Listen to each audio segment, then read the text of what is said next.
Hey, what's up, everyone? Welcome to our discussion at Men to the Table. My name is Jaime Trevino, your host, and Terry Robinson. well, today we got a guest, Robert Craig Howard, and he's the owner of the Ballroom at Bayou Place and also the owner of Ballroom at Tanglewood here in Houston.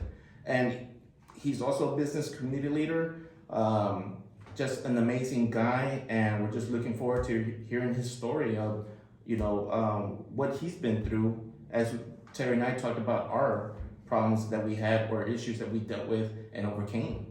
So, all right. Welcome, Craig. Thank you.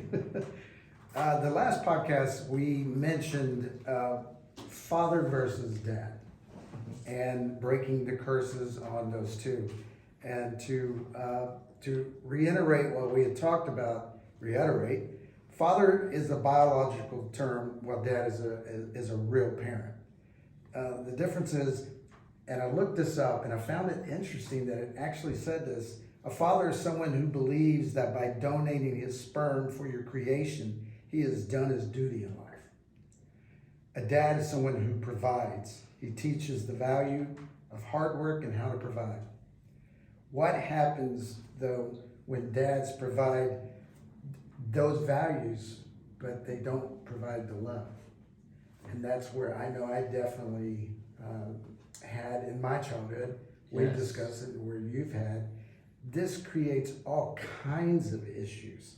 And that's what we want to talk about today. Yeah. And Craig, I love you. Oh, You are a tremendous man that has came into both of our lives. Yes. And we have found you not only to be a friend and loving for the community, love for your family, but your insight has been, it is really, my heart is full with you. And I want you to know that you're the type of person that I'm surrounding myself with. Jaime, you, some other wonderful friends that we have.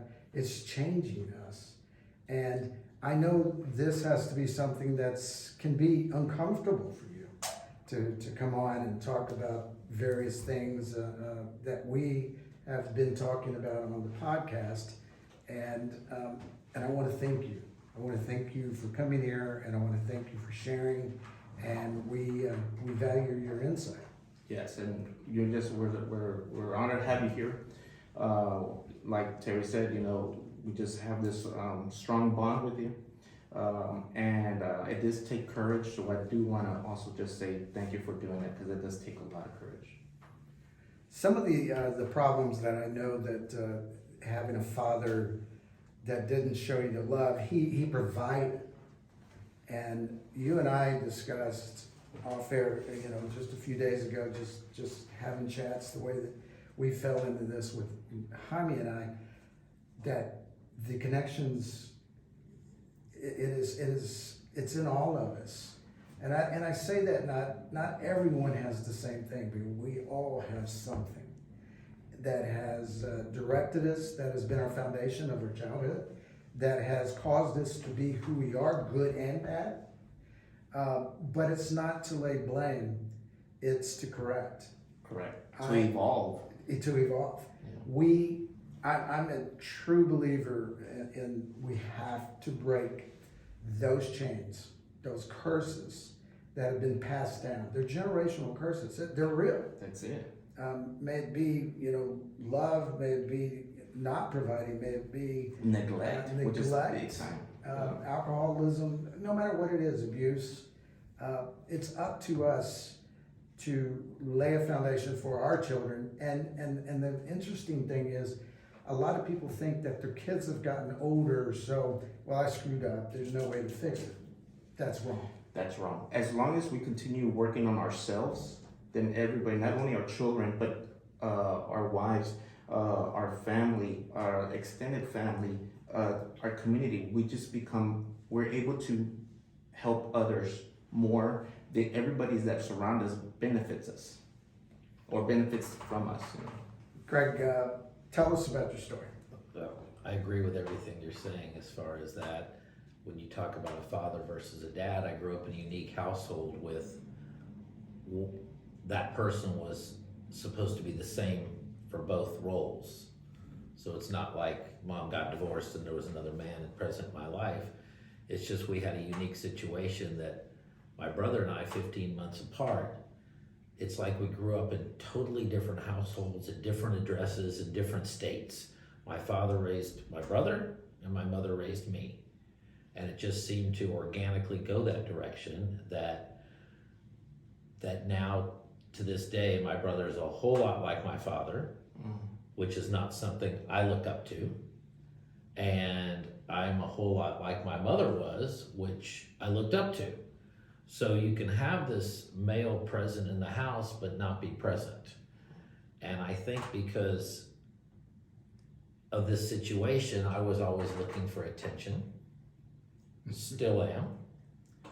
I was always the class clown, still am, which brought the attention. So whether it was elementary school, junior high school, college, whatever the reason was, it's the reason I feel that I'm always the first one to crack the joke. I'm the first one to create trouble. I'm just looking for that attention at 65 years old that I looked for at 6 years old. And I think that comes from when I have listened to your previous podcast and then go back in time and think about that child, or as we call it, the inner child, but the child is that I just didn't get what I felt I needed. Now, if my mother was on earth, she would probably disagree because she felt like she did the best she could, and she absolutely did. But that doesn't mean because a parent does the best they can that it's enough. Correct. There's a lot more to it. So these times of growing up and not feeling you got what you wanted, what it creates is relationships in your life that don't work. Absolutely. They're the relationships that you screw up until you get to where you find a person that's willing to put up with you until you can fix yourself. Yeah, I totally get it. Yeah, I'm one of them. And not just a person that puts up with you, but a person that knows how to support you. You know, yeah, that supports you, that has the loving patience. But you know, another thing I would like to add to that when you find your partner, wife, whatever that may be, that they see the potential in you, and that right there is when you flourish. Yeah. Right. I mean, you know, beyond your parents or the person who raised you, then you have this outside influence of all your friends. So for me, growing up in Houston, I fell in with a group of people that were all the definition of born with a golden spoon in their mouth.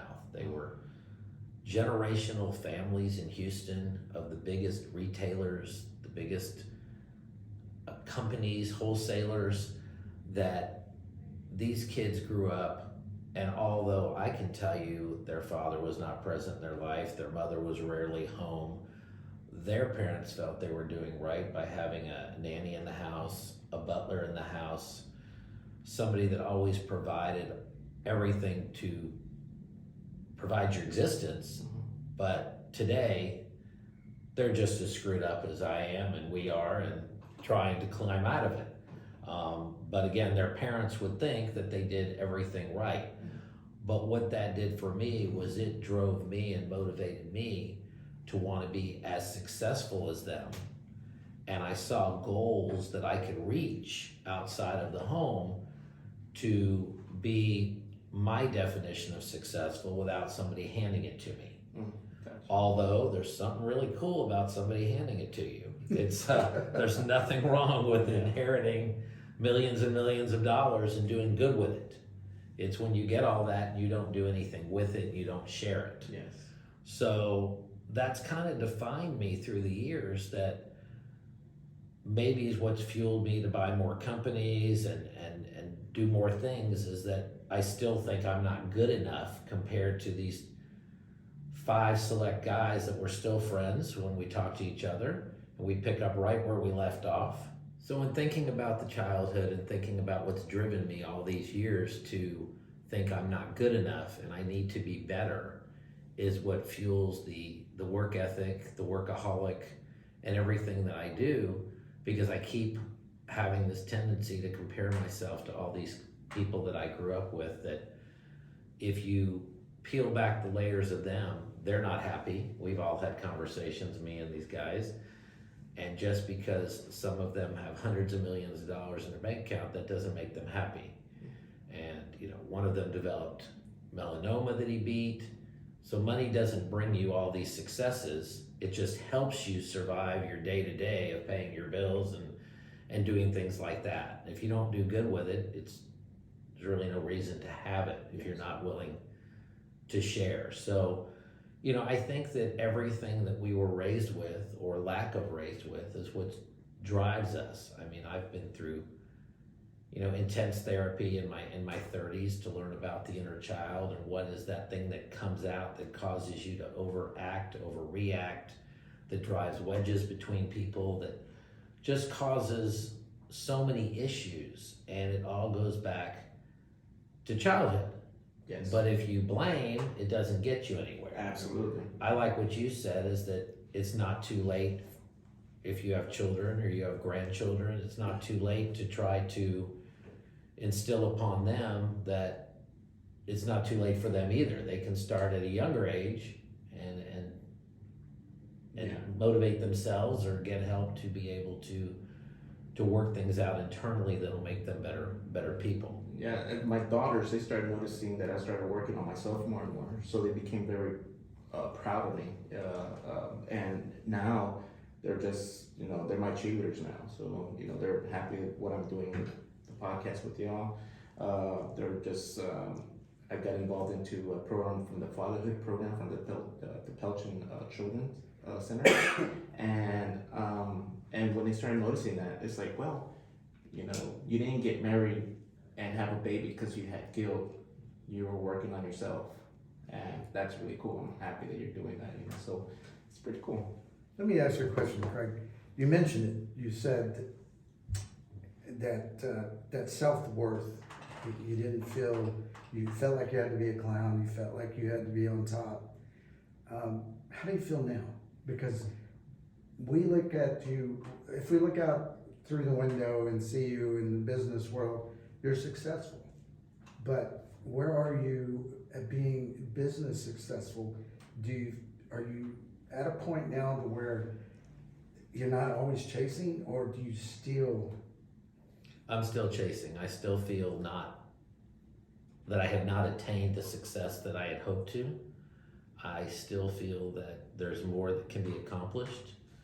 I still feel that there's something inside of me that I didn't get as a kid that is missing, and maybe that's why my toys are so important to me, and all these things that I wasn't able to do. It's why I went to work at 12 years old, to be able to provide for myself those material items that I wanted that my parents couldn't afford to give me. But what I've learned on this journey of life, and I've learned, I'd say 50% more since I met Stephanie than I did before I met her, is that no matter what somebody's going through, your story's important. Yes. But there's always somebody that had it worse than you. Absolutely. And all I've ever focused on is my friends who have it better than me. Mm-hmm. I've never looked the other direction. Wow. That there's people who had it worse than me. We were in a lower to middle class family. We never wanted for food. We never wanted for clothing. The lights were never turned off. But there was a time my father overextended, and in one night 2 cars were repossessed. We came out and they were gone. I was about 9 years old, trying to understand all of this, and parents not wanting to at that time explain to their children what was going on. So it led me to, I'm gonna make sure that doesn't happen to me. but I never focused on the kid across the street who had it way worse than me. He was beat on a daily basis when I think about it now, and there was so much things of other kids that I just kept thinking about the ones above me who had everything that I wanted to be like. And thinking that if I hung around their house all the time, I did learn a lot, you know. I learned a lot about business from them and from their parents and things like that, but they're all screwed up and unhappy. Yeah. So, you know, that's kind of where we're at. You know, where you were talking about that codependency, if you will. Last podcast, we had talked about it being renamed to self-love deficit disorder. It's a good name. Yeah, it is really Because very you accurate. know, the codependency, you say dependency, and automatically people think you're an addict. Yeah. Right. And it doesn't have anything to do with codependency. Often, many of us become an addict of something to fill the void. Right. That happens no matter what it is. But that self-love, and that's where, when I met Jaime and met my beautiful wife, who's been so supportive of showing, letting me see and pounding into me, give yourself grace. I give everyone else grace. Right. I get a shirt off my back, always have, but I never thought about myself. And that's what has led to so many different things that I've changed in my life. When I say changed, not for the good, changed as in, that's not good enough, let me try to get more. That's not good enough, let me try to do more. That didn't suit me, or I felt like I was at the top when I wasn't, so I can move on and try to be at the top of something else. Sometimes that comes across as being stepping on people maybe, but it didn't have anything to do with others. It had everything to do with me. I was looking to better myself just to get a pat on the back. When you pat me on the back, good, that felt great. Where's the pat? I gotta move on to get more pats. Yes. Yeah. You need that validation. Well, men in general. Yeah, in Are general. looking for somebody to say they're proud of you. Yes. Absolutely. It's mostly men. You know, men are looking for somebody to say they're proud of you, that you did a great job, whether that was in your sports growing up, or whether you came home with, you know, a certificate. You know, a good day for me was to come home without a note pinned to me in elementary school, waiting for my mother to say she was proud of me. Yeah. And instead it went the other direction. Wow, I didn't have to take, you know, a safety pin off your shirt that said you screwed up today. Yeah. So in your mind, you just always screwed up. That's what, you know, that's what you did. But that screwed up gave me attention. Yeah. It allowed, you know, the conversation at home, whether it was good or bad, there was a conversation. And it was about, you know, you can do better. My mother was my best cheerleader. I mean, for life. I mean, she was the one who always said, you can do it. You can get there if you work hard and if you're honest. But when you talk about addictions, you know, my addictions turned to alcohol and drugs. And that's where I was between the age of about 13 and 21. Way too much of all of that. And when I think about what I may have missed because of it, you can't go back. No. All you can do is just focus on, you know, the forward. When I go out with all of you and I'm the only one at the table who doesn't drink, it's not because I think I would regain a problem. It's because it never was good for me. It just did not make me a good person. It may be a silly person, a ridiculous, just, you know, again, the class clown, you know, remembering vividly in, you know, freshman year of college, getting on my motorcycle and driving to the fraternity house drunk 3 blocks and driving right through the plate glass, sliding glass door because I thought it was open. Yeah. You know, that got me a lot of attention. And hospital and stitches and all kinds of stuff. But, you know, it's those moments that says, this isn't good for you, so you need to stop. Yeah. But then you focus on other things that aren't good for you when you get off of those things. And that's, you know, the three of us at the table have been through the divorce. Yes. You know, we had to go through all this to get where we are today. You also have to go through a phase, and I learned this again in a lot of therapy in my 30s, that if you don't like or love yourself, how can you expect anybody else to like or love you? Yes, correct. It doesn't mean they like and love you all the time. Yeah, and then you start attracting toxic people in your life. Correct. Take advantage of you. Yeah, absolutely. Exactly, Yeah. and that's what happened. I went through that for a long time, and I think the trajectory of my life traveling for 32 years and not being in Houston and being with companies where I could travel all over the world, I look at that back now and say, that was amazing, but it was an escape. All it was an escape. There was nothing, you know, there's a lot of people who would say right now listening to this that I'd love to have that escape, to travel the world on somebody else's money. But when you look at it, it was a lot of lonely hotel rooms around the world. There was no friends. There was no cell phones. There was no internet. So you weren't communicating with your base of people that you grew up with until you came home for 1 or 2 nights a month.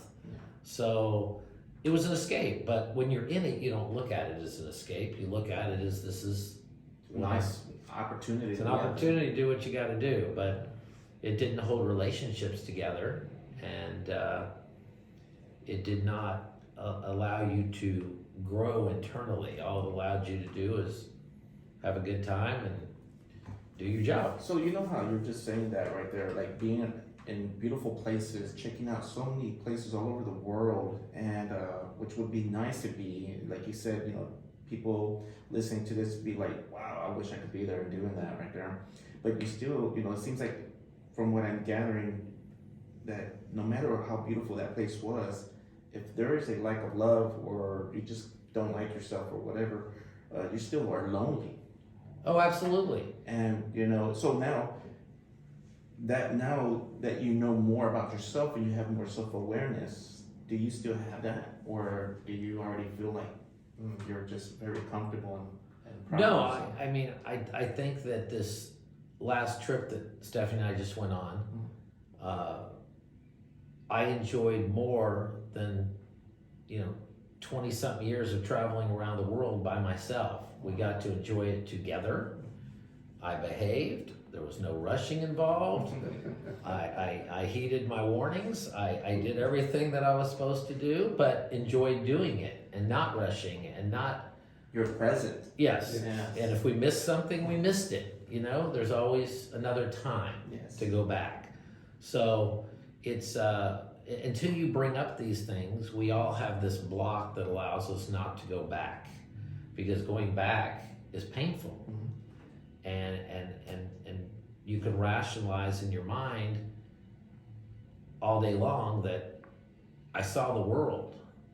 But as you point out, if you're not happy and you're just, in a hotel room, and because I didn't drink, and because I'm known as a party giver and not a party goer, even though I was in these fabulous places around the world, I didn't go out from my hotel room, and the people I traveled with, they did party every night. And I'm not gonna say I never went with them to dinner or I didn't go to a club, but I was the first to bow out, and just because it wasn't my thing, like it isn't now, to do that. I'd rather be with a small group of friends and just enjoy the time. That when I look back, it was a lonely time.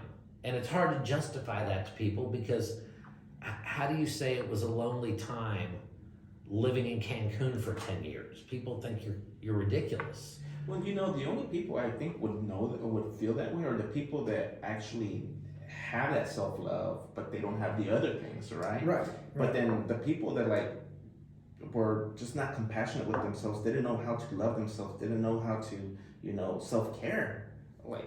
Man, we understand. They didn't know how to be present. They didn't know how to be present. And that's, Yes. you said that a moment ago, and I like that. We've all been somewhere where we should have gotten the most out of it, but we weren't present. And that's some of the things, and you had mentioned going back and it hurting. You don't want to go back there, you want to block it out. that's the one thing that we're trying to do is communicate it to where we understand that it's not just us, it's most of us. We have that inside, and the best thing we can do is to get the poison out. Perfectly said. Just get that poison out, because there are some people out there. It's like, man, you're getting into your feelings, you're dwelling. Like, no, it's not dwelling. It's just facing, having the courage to kind of understand what's going on. Why do I behave this way? Or for anybody else, I mean, as men, we get distracted with so many things that's not good for us. Right, absolutely. So and We are raised that we are the caretakers. yes, We're raised that we're the providers. We're raised that we have to be the heroes. And then when you get somebody loving that comes into your life, it's hard to back off of that, even though in your mind you know that person is probably more capable than you are in doing all those things. Yes. But we think for some reason internally, because we were raised this way, back to caveman days, I'm sure, we were raised this way to think that if we don't do it, the partner's going to think less of you, even though you know that the partner can do it better than you. We're programmed that way, and It is. And I know it sounds ugly, but I'm just gonna say it the way I see it. But whatever we dealt with in our lives, at least for me, I just felt like a mule. I just feel like I ain't just here to give, provide, Do the heavy lifting. sacrifice for everything. But you're right. If you don't know how to actually receive that love, like, I care about you, and I care about how you feel, I care that you're going through this, whatever, that just really just doesn't register properly. Yeah. Yeah. It's difficult. It's difficult to, give in. Stephanie has this saying that she says to me that stick with me a while, you'll learn something. And she's right, because she's had the same traumas, the same heartaches, not exactly the same, but I mean, as people, Right. women go through what we go through. Right, absolutely. And we think that they stuff it down. We're the ones that stuff it down. We're the ones who don't share it all. And now that we've That makes us weak. Exactly. That's what society has you believe. Man, Gisela, she would say that this is at the beginning, and this was so funny. And I guess at first it bothered her a little bit, but now, but then she understood. Now it's like, I understand. But when we would go out and we were just, getting to know each other and hanging out, and she would always say, so how was your day? Oh, I'm alive. I'm good. Yep. And what I meant by that, it's not that I didn't want to have a conversation.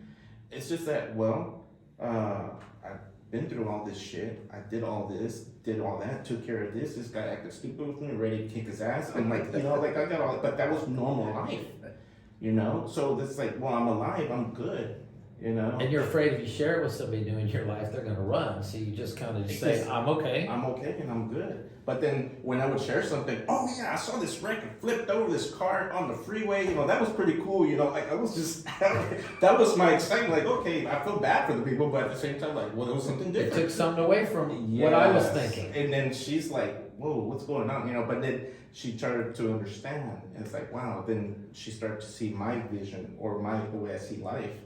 And I was like, well, basically, if you made it through this hell that you went through, then you're alive, you're good. Right.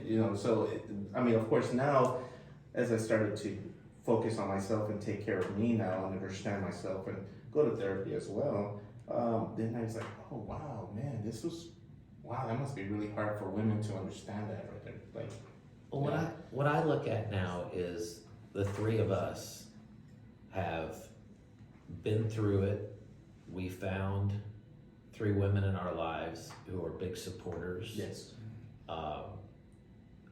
Proud of us, not judging. And therefore, it takes off this, I don't know if it's tension or it removes the shield that allows us to be ourselves, to know that if we screw up, they're still going to support us. Yeah. You know, screw up is a relative term depending on No, what I you get do. But if it's just in your day to day, you know, because you go on vacation as you both just did, and you both did, and we did, and we come back from this vacation where we had this one-on-one time. We all go back into these separate lives of every day. I go my way, she goes her way, y'all go your ways, and then you come together at night, and it's like, you know, it's different than when on your vacation because you're both sharing that same time and space.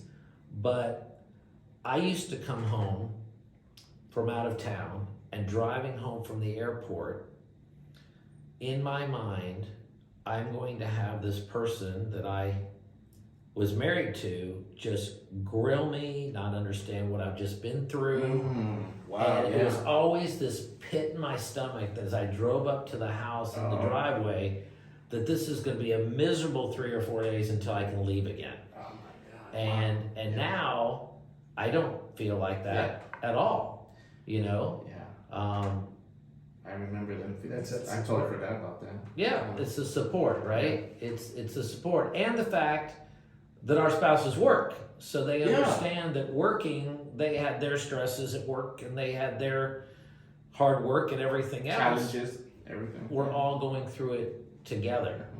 But again, it's like, how do we break the cycle of little boys becoming grown men and not sitting here 65 years from now having the same conversation because nobody talked to them about you're good enough or you can do what you want to do. And I still struggle with that a little bit. I mean, I had a moment not too long ago, and I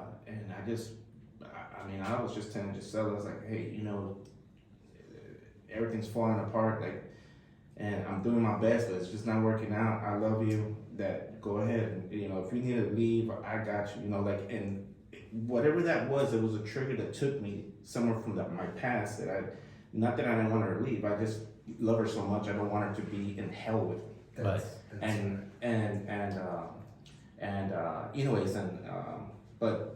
She just, you know, the strong women we have, the support, everything. That's, I guess I'm getting emotional because I just feel very blessed to have that, you know, all of us, you know, that we have that. And every day is a new day, but every day is an old struggle. It's an old struggle. You feel that way too? Yes.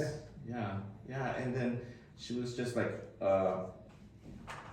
this ain't gonna happen. This is not the past. Let's figure out what's going on. And anyways, it was right after one of our podcasts, and the AC went out in the house, and it's like, oh man, what the heck? One more thing, and it took me back that I didn't even know from the hell I used to live back then, and I didn't even know that. I struggled for a week, and I just couldn't tell just anything. Not that I didn't feel comfortable telling her. It's just that when you're codependent, sometimes you don't even know what the hell you're feeling because you always feel for others instead of for yourself. Yeah. And then it was just really it just took some time, and I just was able to tell Giselle, like, this is how I'm feeling. It's not what my thoughts are. I love you. I just don't understand what's going on. And then that's when she was like, well, it's probably something from the past. Let's work on this. There's no way that would have happened in the past. No, that's that support that we But need. when something happens grace. to us from the past, instead of sharing it with the people we love and who love us, we build up this narrative that it could be better, it could be worse. How do we make it better? If we share it, then they're going to worry about it, and we don't want that to happen. We are those protectors that don't want to share that stuff. Yeah. Instead of going back to being a man, and what society has pictured us to be. You know, men don't cry, men don't share, men aren't weak. I'm really proud that I cry from movies now. I cry. Oh, is that something new for you? I've commercials. seen that since I'm a little kid. No, man, same here for me. When we were talking, when we met, and it's like, whoa, oh, okay, I'm not the only one, because I started having emotions. I get emotional at movies, I always have. I try to equate it to, I didn't have that as child. I didn't have the loving parents kissing at the door, Yeah. you know, and things like that. I didn't have that. So, you Didn't know, have that either. it never happened, you know. Now this was like a I Love Lucy on my end. My dad and my mom had separate beds in the same bed. Yeah. That was pretty bad. Like, God dang. But yeah. You know, it's a pleasure having you right here. It was great. It's not only a pleasure having you on this podcast, it's an honor having you as a friend. Yes. Feel the same way about both of you. Thank We you. love you very much, man. You know, you're an inspiration for us. Kind of like how you were saying that, you know, when you were a kid, you looked up to these other people that, you know, you're just inspiring. And I just want to say, you know, thank you for, you know, sharing your story.